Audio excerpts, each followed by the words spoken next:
Hello, everybody. And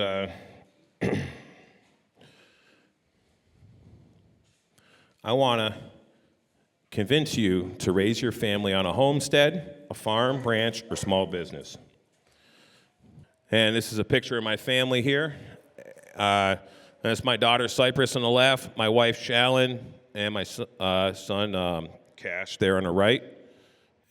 So you should raise your kid on a homestead, a farm, this is Bardo Farm, or a ranch. We learn all kinds of skills on these places. Or a mom and pop business. It was mom and pop and every other member of the family at the local bakery or whatever, and this was the norm in America up until several decades ago.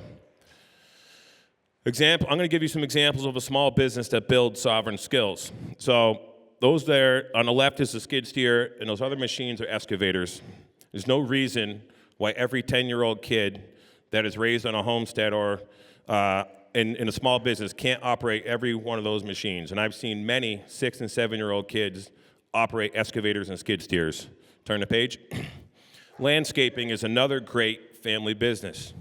That little girl right there is not old enough to run that machine yet, but because her father's doing it, it's something that she's going to want to do, and she'll learn a lot of skills. Landscaping, I actually think, is one of the best small businesses you can get into with children that are, old enough to run weed whackers and stuff, 8, 9, 10 years old, but definitely teenagers. There's a lot of maintenance and a lot of things to do with this equipment that builds a lot of very, very valuable skills. Next slide. So this is my son, Cash. He sees me running the leaf blower. It weighs more than he does. You can see the smile on his face. He's earning a dopamine hit. This is down at his grandfather's house in Florida 2 years ago, and he just had to go out and water all the plants, even the ones that don't really need it. And then this is last January. He's out there shoveling snow. The kid just loves to work. Next slide. Here's some kids doing some blacksmithing over here on the right. We had a little film crew about a year ago. This is in my shop at home, and I'm cutting some metal in a plasma cutter, and that's my son. He's wearing his welding helmet, watching me cut metal. Next slide. This is a year ago after PorcFest, and he's helping me break down a starter and just having a good time. Next slide. In most businesses and trade, there is work for kids to do. It is in my opinion that allowing kids to work as soon as they show interest is one of the most important things we can do to build sovereign skills. Nothing builds confidence like skill building, working on a homestead, farm, ranch, or small business. This is my dad. That's me, 1982. He was a horse trader. Next slide. My dad's business was selling horses. So on weekends, we were going to horse shows, riding the hunters and jumpers. This is actually pictures from my dad back in the 60s and 70s. Next slide. Team roping was another thing that we did as a kid. We'd go upstate New York almost every weekend in the summer and go team roping, and we would sell these horses. Calf roping, another thing we did in the horse business. We sold calf roping horses, so we did a lot of calf roping.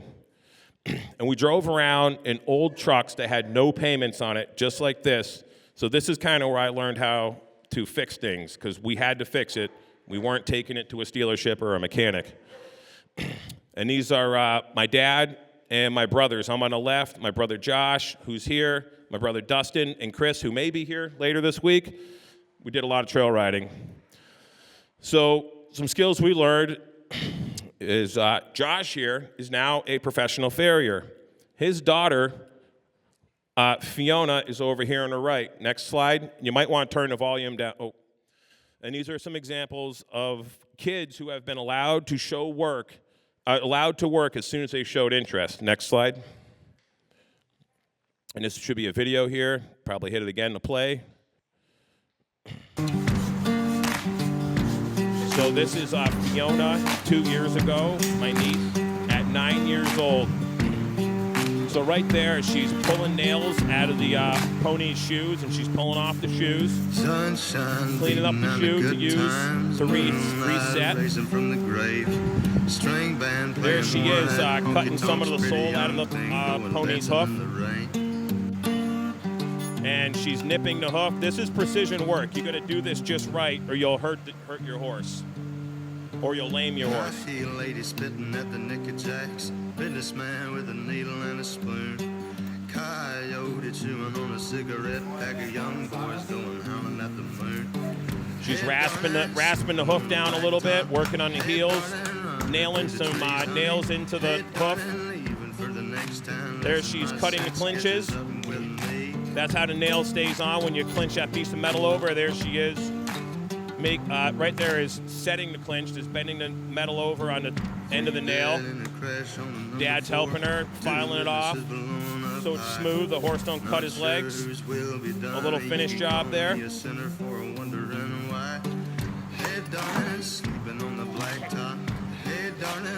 A competent farrier, such as my brother, can easily make $200 to $400 shoeing a horse and can do multiple horse shoeings in a day. Next slide. This is another video. These are my other nephews, Ryder and Levi. Last summer, stacking hay. And these kids have fun doing this. They're building muscles, they're building testosterone. And this here is a video of Cash. You're going to put the socket back on About there? 2 weeks before he turned 3. And because I work in my yard and he lives there, he's following me around constantly. So we do a lot of things that make sure the bath water is good and dirty at the end of the day. You see it? It's out. Yeah, it's going.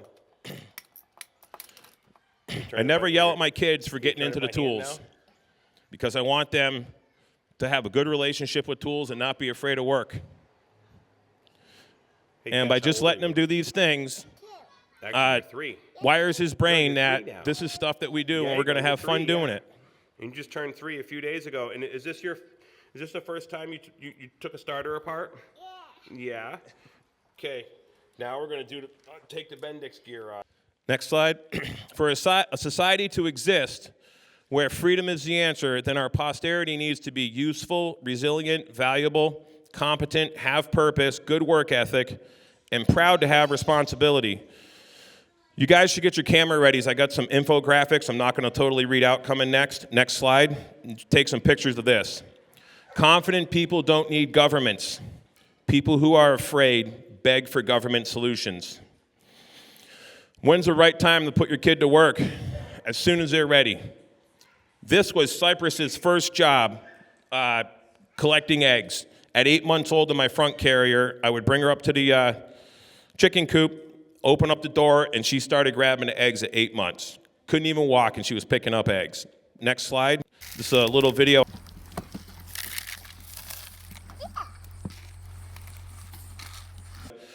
So I did teach my daughter how to pick up chicks. So what we would do is when we're raising the meat birds, we would, for the meat chickens, is we would move them into the trailer every night so the foxes and the fisher cats wouldn't eat them. So we'd have to pick up a lot of them. Here's some little guys. I think there's Miriam on the right, Miriam Kaufman. I don't know who's on the left, but they're just helping pick weeds, picking the garden. I do heavy equipment repair, and I take my kids with me.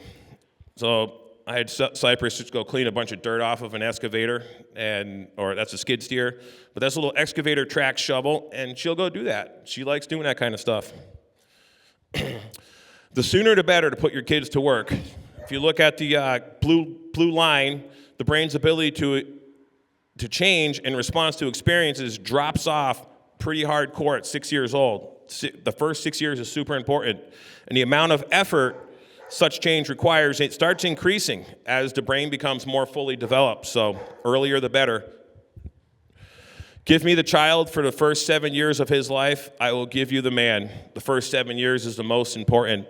That's Ignatius Loyola. And then, so you have 6 short years to program or imprint your kids, as 90% of brain development happens during the first 6 years. So you're in control. So whatever you bring in, whatever your kids hear, whatever they see, whatever foods they eat, whatever liquids they drink, whatever media they're exposed to, is all in your hands for those first 6 years, unless you're divorced and your significant other doesn't agree with your choices. Imprinting, irreversible learning that happens at a specific time of an animal's life, like identifying their mother at birth. Pay attention to the imprinting years. In the horse business, we imprinted the horses as soon as they were born. We put ropes around their legs so they wouldn't be afraid of ropes if they got tangled up. That guy's crinkling a trash bag and rubbing it all over that foal. And this is how we train them not to be afraid of things and to respect things and not fear them. The little chicken learns from the big chicken. Whatever we do, the kids are going to do. They ain't going to do what you tell them. They're going to do what you do. So I set the example. Butchering chickens. There's Cypress cleaning lungs out of a chicken carcass. Spreading out mulch for the kids. You can see Cypress is a little sad because she doesn't have a tool, and the other kids are doing the job. Next slide. On the left is Cam and his father Dan, that are part of our homeschool co-op, and they're skinning the pig that they brought home and raised last summer. Here on the right, Cash is just helping us cut meat as we're cutting up meat in the house. Next slide. Bad examples to set for your children. So we got brainwash, being on the devices all the time. Devices are really bad for our kids. Watching the sports ball, drinking cheap garbage, glyphosate-full beer and, chips and stuff like that. Next slide. And internet devices are extremely powerful gateway drugs. What internet does to children's brains, same exact thing that cocaine does to an adult's brain. And you can see the look on their face isn't much different. It all comes down to dopamine. Maybe get ready to take some pictures, guys. Earn dopamine hits. Collecting the eggs, picking up the chickens. Free dopamine hits. Drugs, internet devices, fast food. And another gateway drug is all this sugar. Whatever dopamine hits a child gets during his imprinting years is a dopamine hit he will chase for the rest of his life. There's a lot of earned dopamine hits to be had on the homestead. Pretty much most of the farmers I deal with getting hay or cattle or feed are like 70. There's very few young farmers. This would be a good thing to take a picture of if anybody wants to take a picture. Just next slide. Amygdala function.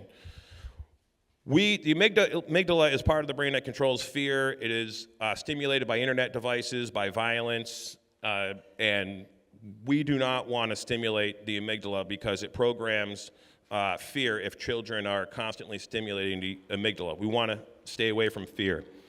Next slide. And the basal ganglia is the region of the brain that basically all of our motor and sensory senses go to, and that's the part of the brain that's being stimulated on the homestead, the farm, or the ranch. During a child's imprinting years, neurological pathways are created between the frontal lobe and the brain. Whatever region of the brain that is being stimulated the greatest frequency of time is the region of the brain that the frontal lobe gets wired to. To maximize confidence and minimize fear, we want those frontal lobe neurological pathways to be made to the basal ganglia, not the amygdala. Competent, yeah. Yep, play this. This is a child's brain on internet devices.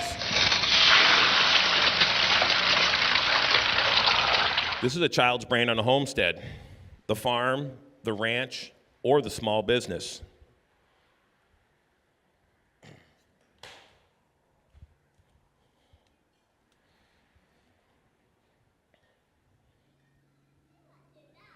So no homestead, no land, tyrannical HOA, I got a solution for you. Find a homesteader, rancher, or farmer that's cool. This is last year's picture of my homestead co-op that I put on it at my place. Next slide.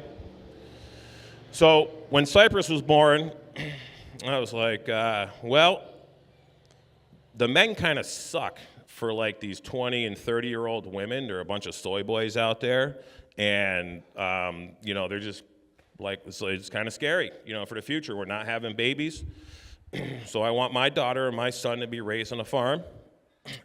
And I started a co-op because I really wanted Cypress to have useful, valuable, and competent men to pick from when she's ready to get married.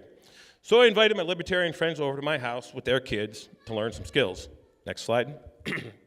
Imprinting sovereign skills. So this year, we had piglets. So the first part of piglets is making bacon, which the kids didn't get to see the boar and the sow mate, but they, understood that's what happens. Next slide. And 115 days later, there's piglets. And my kids and the homeschool co-op kids participated in raising and feeding and taking care of these piglets. So pigs all have one bad day, and the boy piglets have 2 bad days. So some of the kids got to see a piglet being castrated. And that's really good to threaten your little boys with. Remember when we castrated the pig? I'm gonna have to pick you up by your back feet if you're being bad.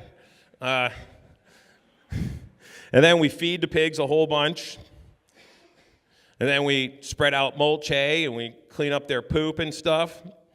There's Shallon and Cypress feeding some garden stuff to the pigs. We do move the pigs around the property a little bit, put them in a trailer from time to time. That's Cam helping out. Next slide. So the kids on the left, city kids. So there's kids that live in townhouses and apartments that come to my homeschool co-op, and they are thirsty to shovel pig poop. Hey, Farmer Jay, I'm ready to shovel pig poop. That just warms my heart. And so here they are cleaning up pig poop. I think might have been raining that day. Some of them got raincoats on. Cleaning out waterers.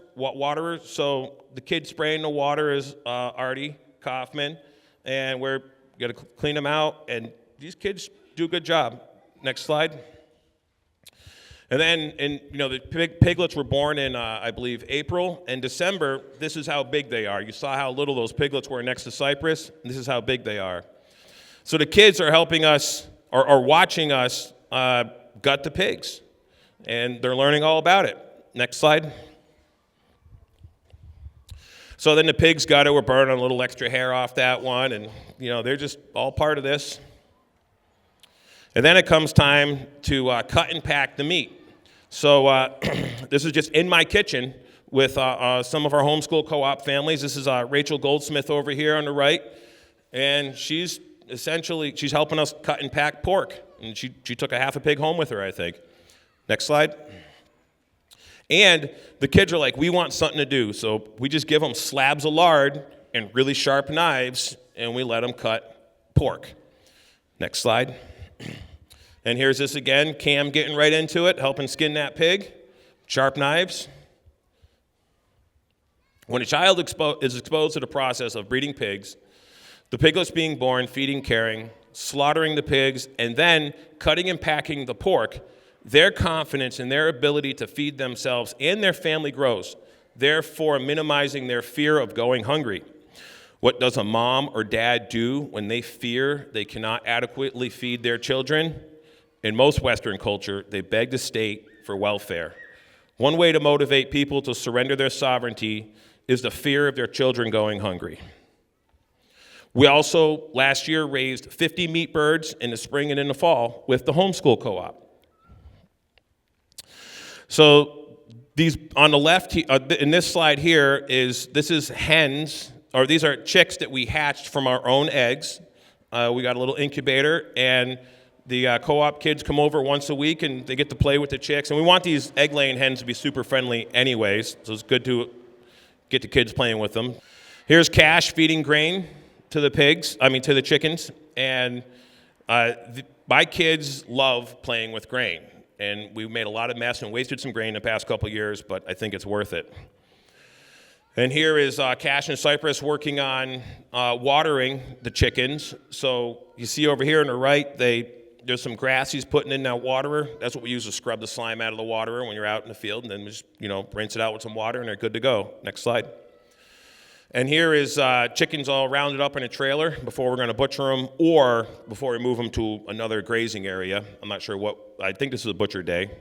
And this here is in 2-speed.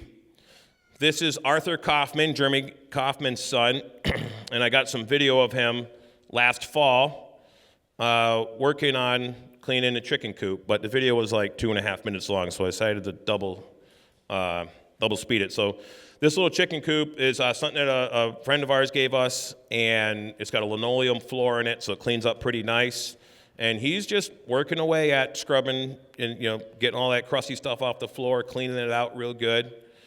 And him and his older brother, Warner, have both proven to be, very good at getting these tasks thoroughly done. Now, they've been doing it for about 3 years now. And he's even has his own knife he brings with him to the homestead. And there he is cutting that bag of shavings open, going to spread the shavings all out, get it all done, and he's putting the roosts back up in the chicken coop. It's a little challenging for him, but he's just working at it, and he's not interested in giving it up, and he does a great job with this. Next slide. Chicken harvest. So this is Cam over here on the left. I believe he's 4 in this picture, or maybe 3, and he's gathering up the chickens to put in the kill cones. There's my sister Lauren cutting a throat on a chicken. Very proud of her doing that stuff. Next slide. So here on the left is Ruby, who's like 6, and she's taking the chickens out of the kill cone, putting them in the scalder. Got to get them hot so the plucker can take off the feathers. And then Lyra over here, she's 9 or 10. This is 2 years old, and she's working the plucker. Next slide. Here we got Ruby and her mom, Kaylin, gutting some chickens. Kaylin's really good at gutting chickens because she spent a lot of time as a kid fishing and gutting fish and hunting deer and stuff with her dad. And that's Cypress Eye on the right, and she's just checking out some chicken guts. Next slide. And there we are again, working on gutting. Over here, Cam, he didn't have a job to do, and he says to me or his mom or somebody, hey, what can I do next? And I believe somebody gave him a scrub brush and some water, and he's scrubbing the drying racks that we're going to put the chickens on after we take them out of the ice bath right before we bag them. And there's all the moms over there. Yep, so, and Cypress is right there. Okay, so next slide. So we raised a couple cows. We got 3 Jersey bottle calves. A bottle calf is a calf that's still drinking milk, and we got them just as they were coming off their bottles about 3 years ago. Cash was like 6, 7 months old when we got these calves, and that's 2 of them that you see right there. We named them Coca, Mocha, and Latte. Actually, my wife and kids named them that. And wintertime, and they want to feed hay, they want to give grain to these cows. Next slide. So this is a little feed wagon that we got here, a little hay wagon. There's some other cows that we have. And this was last summer, and you can see Cash, he's just so excited to get out there, he didn't even put his pants on to feed the cows. And Cypress and the kids, they'll go in this feed wagon, and they'll run around in there, and the cows will have their heads in there, and they'll be eating, and they pet the cows and scratch their ears, and they're not going to get mauled or anything in the feed wagon. Next slide. So another thing I do as part of my business is I go around and I buy cattle, and I try to buy calves for Bardo Farm and a few other people. With some, I know a bunch of farmers that I dealt with for years. And over there on the left is we're just giving a little water to some 3-4-day-old calves, or maybe it was milk or something, and the kids are helping me with it. And you can see Cash is quite little. This is like a 2-year-old picture. Here on the right, we have, that's Warner Kaufman there on the left. I'm not sure who all the other kids are. That's Cam, I believe, right there on the right. And one of the things that we do at our homeschool co-op is we harvest forage the old-fashioned way by pulling weeds out of the ground and grass, throw it in Tonka dump trucks, radio flyer wagons, and walk it out back to the cows and go feed the cows. Next slide. Oh, yeah, here's a video of the kids doing it. You can see the wagon there. This is just a video of the kids harvesting the forage and the moms, and then walking it all over to the cows and feeding it to them. Here we have just part of that process. Homeschool co-op kids just feeding the cows. And the cows really love it. In fact, towards the end of summer, the cows see any kid, they're like, yeah, we're getting fed. And they're like running right over to the fence. Next slide. So here is a example of what happens on a ranch. Cypress, come on up here. And these guys are learning skills. So you see there's 2 ropes there holding on to the calf. So what happens here is they call this is castration, branding, and vaccinating is what commercial ranch operations and a lot of family ranch operations do. Now we do castrate our bull calves. We don't brand. These guys are branding, and we don't vaccinate. But this little girl over here on the right, and this is just some stock photo I pulled off the internet, she's got a couple of syringes with needles she's holding. Those are 2 different vaccines. And the way those work is each time it just meters like a cc of fluid out of those needles. So there's 2 more people here you don't see on horses on the end of those ropes, cowboys and horses. And these 2 kids right here, they're going to, Cypress, come over here, honey, so you're not in the way. They're going to be useful, valuable, and competent. Now, Cypress, can you tell everybody how we turn a bull into a steer? What do we do? Come on. Cut what? Okay, she might be a little too shy. You want to try again? Tell everybody? No? Well, all right. She usually says, we cut the nuts off. Next slide. Well, I think she likes that pumpkin. Pumpkinsicle. When I talk to liberty-minded Free Stater people at PorcFest about, hey, get your kids off internet devices, I get very little pushback. They all recognize they're addictive. So this is why I'm like, hey, come over to my house a couple times a week and do chores with my kids. There's plenty of kids around here that don't have a farm to do chores on. So we planted 2 gardens with the kids this spring. So it really builds confidence, especially like with the older kids when they start blacksmithing, when they're like 6, 7 years old. You want to see an explosion in confidence. I mean, that is just amazing. What this does is this builds a resilient community of competent people who are all building skills together, and they're also engaging in fellowship. Fellowship is super important, and fellowship is like becoming a lost thing. The Revolutionary War is an example I like to point at, and it started right here in Ware, New Hampshire. The Pine Tree Riots, according to, and people will disagree, they're like, no, it started in Lexington. And that's what you learn in Massachusetts, but what everybody, all the people in New Hampshire learned, or especially the older folks, that the Pine Tree Riots is where the Revolutionary War started. The Revolutionary War was the greatest army in the world, the most powerful army in the world, fighting a whole bunch of farmers and mountain men, but these farmers and mountain men for generations worked together. So the way the colonists who occupied this land were able to defeat the greatest army in the world is they had fellowship, they had love for everyone, their fellow men, they cared about their posterity, they did not want to be slaves, and they didn't have the enemy educating their children. And I really like to quote Malcolm X, only a fool would allow his enemies to educate his children. Here you go, guys. Here's some pumpkin seeds for you. I will break some off for them. You want to get some out for them? But we've already built the community here.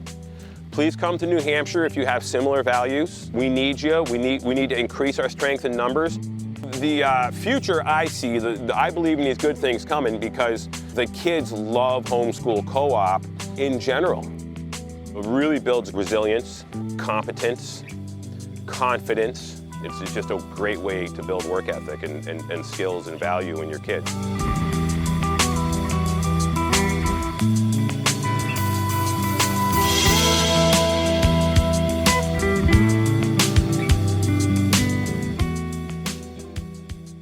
This is a little trailer from the freestatedoc.com. If you guys want to go there and check that out and support that, our own Renita Sussman is the creator of that, and she's doing a great job. Next slide. So a little about fellowship real quick that was mentioned in there. We, when you work together, when you stack hay with people, when you run cattle with people, when you're, gathering up piglets and just working together, even dealing with the chickens, logging, anytime you're working with a group of people, you develop this fellowship, and years ago, generations ago, many men had to work with each other to accomplish tasks. Today, that's not true. We can do tremendous amount of work by ourselves with all this equipment, behind keyboards, be very productive. So fellowship is not really there like it was, years ago. So here, honey, put this in the trash. So the importance of fellowship is, what I'm observing on my homeschool co-op is, well, a friend of mine observed this, and I kind of hate to say this out loud, but I can say it here. He goes, you got a guerrilla army you're building? A friend of mine former military. No, it's just a bunch of kids learning how to farm. He goes, no. You know which ones to give the sharp tools to. You know which ones to give the blunt tools to. You know which ones not to give a tool to. He says, he goes, when a neighboring tribe invades our tribe, if it happens in years, these kids all working together are going to know who needs what tool to get what job done. So fellowship is really important. I believe it is probably the most important part of what I'm trying to accomplish here.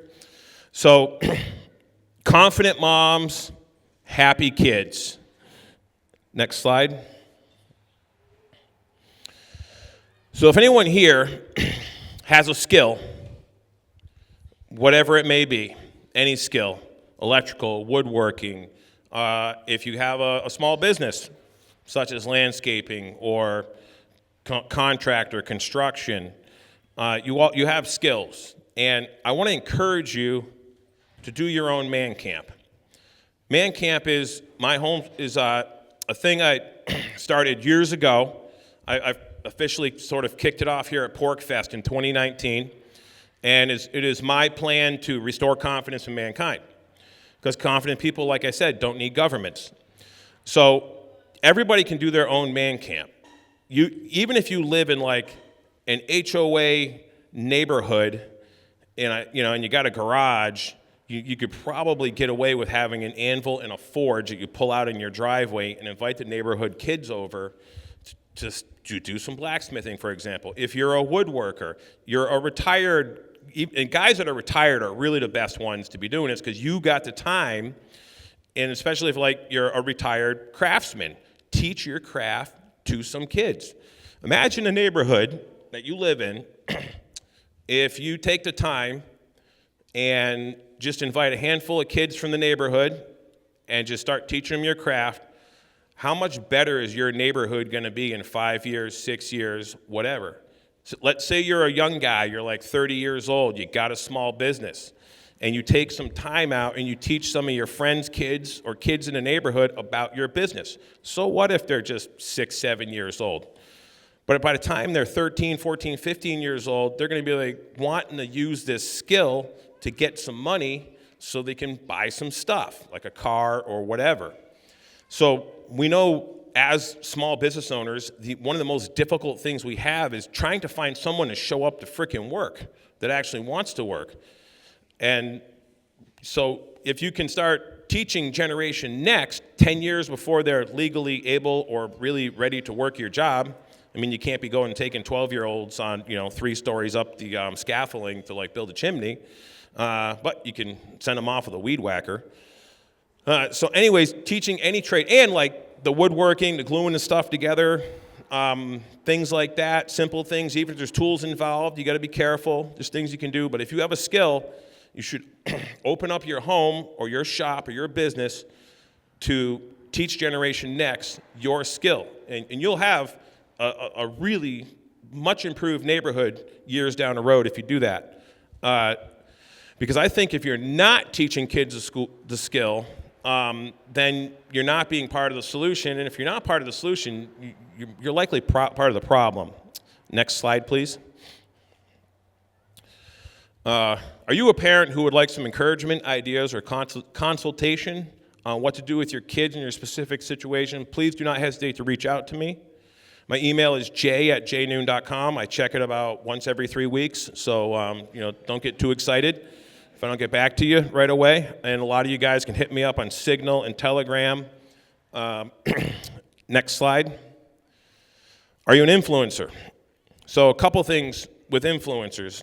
If you are an influencer, I'm available for interviews and conversations on this subject.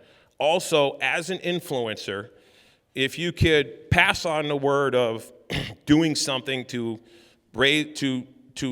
build confidence in Generation Next, which I think is like the seed that is going to most likely sprout freedom, talk about putting your kids to work. And actually, a guy that does a good job of this really recently is Tim Pool. He just had he had a kid a while ago, and he's talking about, I'm going to put my kids to work and this, that, and the other thing. But talk about like this man camp. Have me on your podcast. And I'll talk about it. And let's encourage people who have skills to pass on their skills and trades. And influencers, there's a lot of influencers out there that have their market, their audience is men. And many of these men have skills, and we can make a huge difference if just one man, in every neighborhood decided to teach their skill or craft to a handful of kids. Next slide. Yeah, if you're not part of the solution, you're part of the problem. Next slide. And go to my website, jnoone.com. There's some crypto links down there if you want to support me with crypto. If you like what I'm doing, that would be really awesome. And we got like 12 minutes left, and I'm happy to take some questions.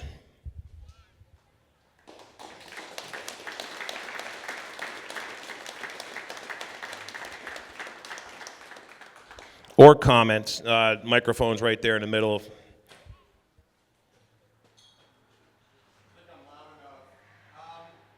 you have kids come to your homeschool co-op, do you charge kind of a fee, or is it kind of like a business for you, or is it kind of volunteer thing? So you're loud enough for everybody in the room to hear you, but they want it for the recording. But that's all right. I'm going to repeat your question. Do I charge for my homeschool co-op? Me personally, no, I don't. And some of the families who come could probably totally afford to pay for it. Some of the families that come, that might be a struggle. And I don't want people to even care or worry about that. I do have some people and some friends who have thrown me some, a couple $1,000s here and there over the past couple years in crypto or cash or whatever, just because they really like what I'm doing. So what goes around sort of comes around, and so I'm not really, personally worried about the money. I would love to somehow monetize it, but at this point I haven't really done that.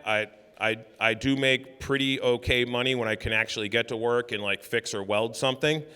So I haven't been charging, and the thing is I'm doing it anyways with my own kids, and just taking the afternoon off. It's actually, and sometimes there's a lot of setup with it, but you don't have to do all the stuff I'm doing. I'm kind of going a little bit overboard with this, but I can. I got the land, I got the equipment, I got the tools, I got a wife that supports me, and I have a community. Another really cool thing about this is when we go to Anarchapulco, and when we come, well, not so much when we come here because all our friends are here. I got a neighbor that takes care of my place while I'm here, but I got friends that come to homeschool co-op that help take care of my livestock while I'm gone too. So that works. Any more questions or comments?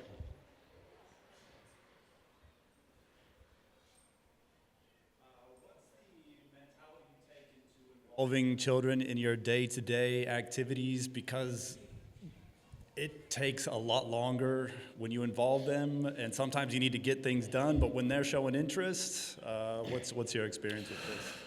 The way I look at it, and the evidence I've uncovered, is your best return on investment in your kids is in the first 6 years. So yes, when Cypress was a year and a half old, and we do all the chores around the farm, it takes 3 hours for me and Cypress to do it. When I go do it all by myself, it's 32 minutes. If I hustle and don't get distracted and maybe leave the phone in the house, it's quick. So there's a lot of people that I have met that have had sort of regret that they just like put a tablet in front of their kid when they were 4 instead of taking them to work or taking them out to go do something with them. And so I've got to observe this over the years. And there's like, and there's a lot of people like, oh, I'm not gonna like have my kid help me do that because it takes 10 times as long to get it done. Well, I had an uncle, he used to say, the bottom line is the hardest way is the easiest way. And so we're not looking for the easy way out. And yeah, it is hard work. And it's really hard work on the family or on mom and dad at times to like deal with chickens and deal with pigs and then deal with cows. You can just pick one, and I suggest chickens. It's like the easiest thing to do, even if you have just like 6 of them in your yard. And so, that's pretty simple. But I have, like since I've had kids and I've been doing this for example, I haven't really saved any money. I just haven't. I haven't saved any money, and I've burnt some of my savings. But I could go make a whole bunch of money and go work 60, 70 hours a week and do stuff, but I wouldn't be there raising my kids. So, and sort of what I'm looking forward to do is like as soon as Cash, for example, he's the one probably interested in it, is like old enough to get in a service truck with me and go out and work on an excavator on a job site somewhere. I'll take him and I'll get back to doing some of that $250 an hour emergency service work, which is, what I really like to do because it's, the premium work to do. But yeah, it's an investment, and like anything else, it's an investment. And yeah, it's not. I didn't say it was easy. Maybe I should have started. It's just challenging. You're going to work hard. You're going to burn yourself, just like when you're blacksmithing or welding. You're going to, little kids are going to get their hands bit because they're going to try to hand feed those chickens. For example. So yeah, it definitely takes some time. But get rid of the TV. You don't need one of those. You don't need any devices. And just, let's just do some work and make the work to dopamine hit. So, but even like Cypress, by the time she was 2, going around doing all the chores, she was actually at about 2.5 years old, roughly, maybe say 3. She was like an asset to getting the chores done. And now the kids are real good. I can go up to, I have a 53-foot box trailer with a bunch of small square bales of hay in it, and I can go out there and help the kids get into the trailer, and they'll, for example, go drag a few bales of hay over, and I'll throw them in the back of the four-wheeler or in the back of the truck or whatever, and we'll go, bring them to the cows. And, as they get older, they'll be able to do all these things without my help at all in a few short years. I don't remember what my first job was, but I remember when I was 5 or 6 years old, I was teaching a 15-year-old his first job, and that was how to clean a stall, because we had stalls that had to be cleaned every day.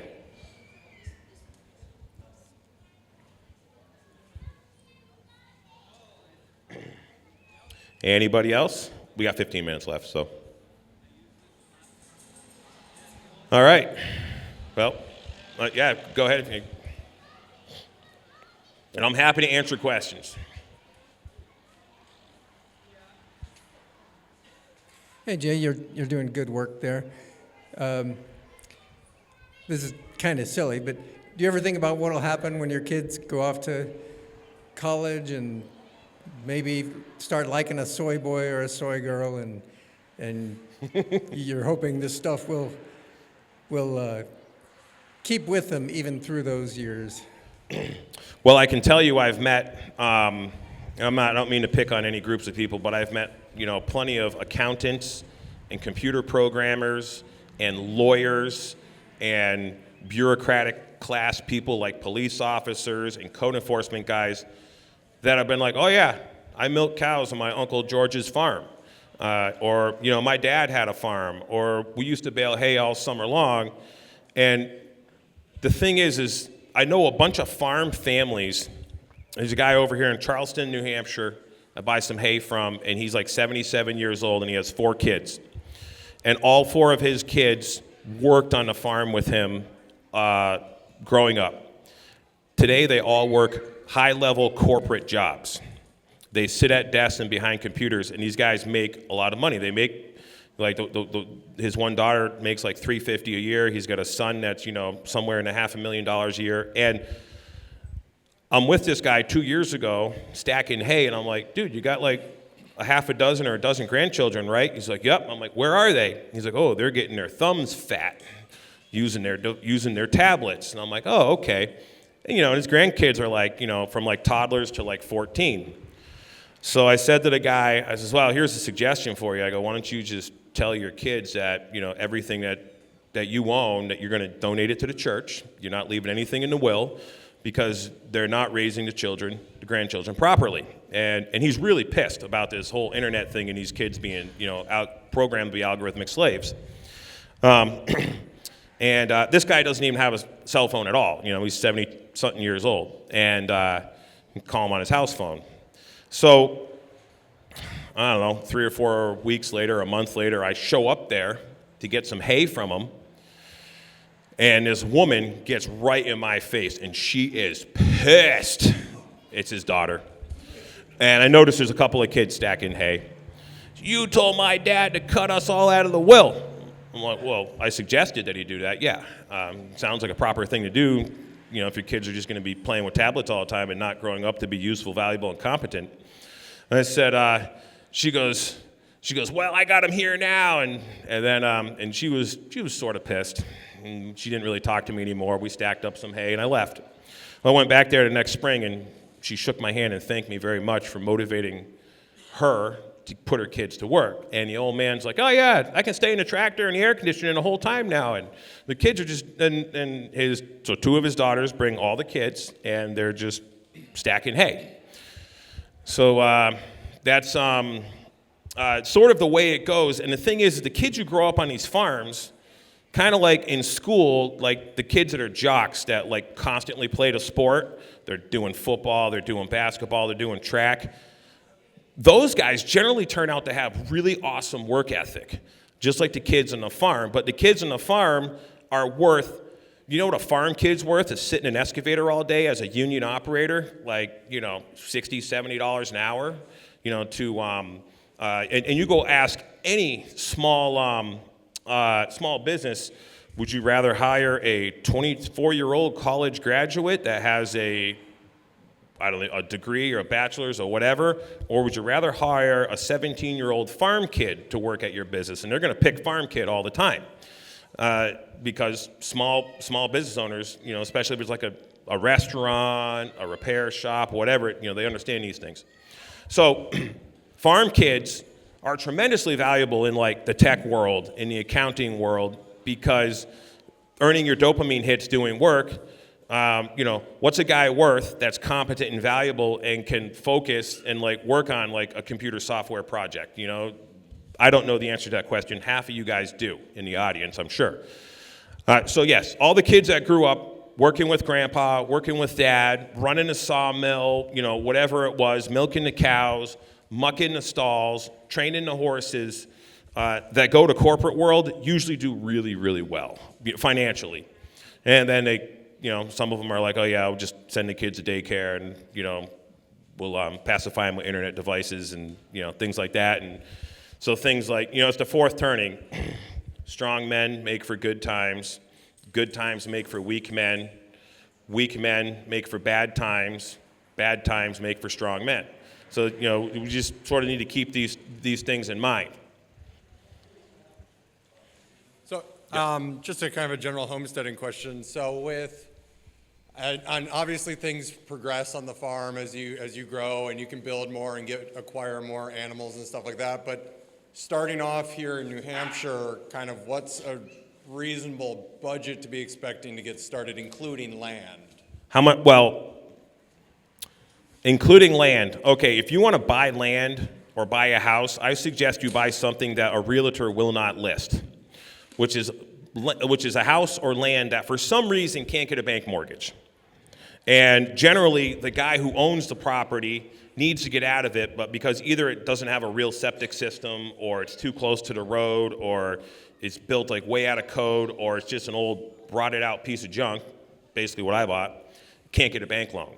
So then that guy's forced to finance it to somebody. So that, I believe, is the proper way to buy land in New Hampshire, because New Hampshire is like one of the hottest states for land. It hasn't getting cheaper. It doesn't look like it's going to get cheaper.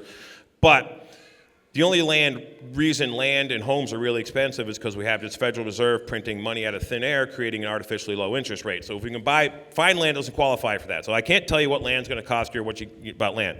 But what I can tell you is if you buy some raw land and now you need to clear it a little bit, start with pigs. One thing I really like about pigs in New Hampshire is pigs are hardy. Pigs are pretty much not going to be bothered by any predators. Like, you could lose all your chickens in one night in New Hampshire if you're not pretty vigilant. You can lose your lambs. Pigs, you don't need much. It's the cheapest one to fence in. You just run electric fence. Electric fence is super cheap. You electric fence train them. And if you've got a lot of forest ground, you pretty much don't have to feed them too much. And they can just eat that forest. Now, if you feed them good and you let them work the forest also, then you'll have a whole bunch of pork to put in the freezer, when the pigs are raised up. If you don't have much land, you're like in a neighborhood, for example. Well, even like Dan and Kaylin, they were in here. They got a house in Henniker in a neighborhood. It's on like 3/4 of an acre. They got neighbors all around them, and they took 2 piglets home and raised them, and just ran them around there. And it wasn't a problem. In fact, all the neighbors were cool about it. Nobody called code enforcement. They all liked it. Chickens, if you don't have much land, you live in a neighborhood. Even if you live in, an HOA and you have your own garage, you can even raise the chickens in the garage. I know people who do it for your eggs or for your meat, and you can just set up like a chicken coop in the garage and do it. If you have just a little yard where, and even if it's like against the code or whatever, HOA is a little different thing, but if I think in pretty much most of these cities, even in Manchester and Concord, you can pretty much have chickens anywhere. So chickens are really good, even if you only got a little patch of grass. You don't even really need grass for them. Grass is really good for them. It helps. You can graze them. But 6 chickens, like, you can go on Amazon and buy like a 6-hen coop for like $145, and you assemble it. And some of them are set up like a little chicken tractor, or you can just pay attention like Joel Salatin's chicken tractor design and build yourself 1 or 2. And you can keep chickens right in your in the chicken tractor in the yard. You can get into chickens for like less than $100 if like you hit up some yard sales and you're frugal and half handy. And chickens are just so awesome for programming these earned dopamine hits into your children. And the thing is, chickens are cheap. And if you're like, oh man, I can't handle the chickens, there's always someone you can give them to. And what I like people to do for like their first round of chickens is just raise some meat birds. You feed them for 8 to 10 weeks, and then you butcher them. So one of the things we're doing is, with our homeschool co-op, is we are getting 150 meat chicks, the double-breasted hybrid broilers, on first week of July. A neighbor of ours has taken 25 of them. Another friend who lives right in Manchester, he's got one of these little 6-hen coops. He's going to take 6 and just feed them. And then a couple more friends are going to take a few home, and they're going to feed them for a little while, and then they're going to bring them back to our place and butcher them. And one of the homeschool families that lives in Manchester really can't do chickens there, or doesn't want to do chickens there. Also, she's just going to basically buy in 10 of our chickens, and we're just going to raise them up at our place. And she helps us butcher them and stuff all the time too. So yeah, chickens are really inexpensive, and they're fun. And actually, I think the most fun is pigs, honestly, especially with kids and family. So yeah, you can do pigs. Like, piglets sell for like $150 a piece roughly, and I think for less than $500, you can get an electric fence, or you can get a bunch of T-posts. You can get a couple of hog panels to make like a little, strong, hardy cage area pen for them, and and then all that equipment that you buy, you use it for years afterwards. Thank you. You're welcome. Yeah, I got time for one more. Well, all right. Thank you for having me.